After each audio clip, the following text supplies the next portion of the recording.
Hi good morning. இன்றைக்கி Saturday. இன்றைக்கி ஒரு மினி vlog பார்த்துடலாமா? இந்த டிசம்பர் ஸ்டார்ட் ஆனதுலேருந்து இன்றைக்கி தான் ரொம்ப ஏர்லியாக எழுந்திரிச்சிருக்கேன். உடம்பு நல்லா இருந்தப்போ கூட இவ்வளோ ஏர்லியாக எழுந்திரிச்சது கிடையாது. சீக்கிரம் எழுதேன் அப்படின்றதுக்காக நீங்கள் 4:30 4:00லாம் மைண்டில் வச்சுக்க வேணாம். 5:30க்கு தான் எழுதேன். ஃப்ரிட்ஜுக்குள்ளே இருக்க மாதிரி இருக்குது. சுத்தமாக எழுந்திரிக்கவே முடியல.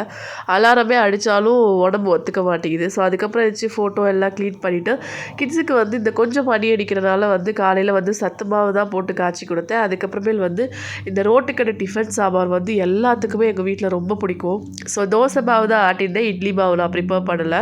தோசை மாவு ஆட்டுறதுனா ரொம்ப ஈஸி இல்லையா? ஸோ தோசை அதுக்கப்புறம் டிஃபன் சாம்பார் தான் அவங்களுக்கு கொடுத்துருந்தேன்.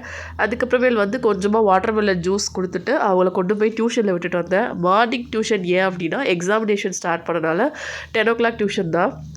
ஸோ அவங்கள கொண்டு போய் விட்டுட்டு வந்துட்டு வீட்டுக்கு வந்துட்டு நான் பூஜைக்கு வந்து பிரசாதம் எல்லாம் பண்ண ஆரம்பிச்சிட்டேன்.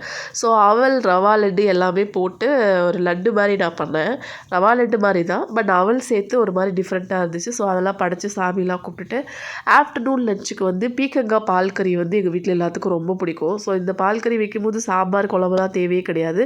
தேங்காய் பால் ஊற்றி வைக்கும்போது அந்த எசன்ஸ் ஊற்றி சாப்பிட்றதுக்கு அவ்வளோ நல்லாயிருக்கும். ஸோ தேங்காய் பால் போட்டு பால் கறி வச்சுட்டு அதுக்கப்புறம் காலிஃப்ளவர் 65 தான் பண்ணேன். ஸோ எனக்கு இன்றைக்கி என்னோடய சாட்டர்டே இப்படி தான் போச்சு.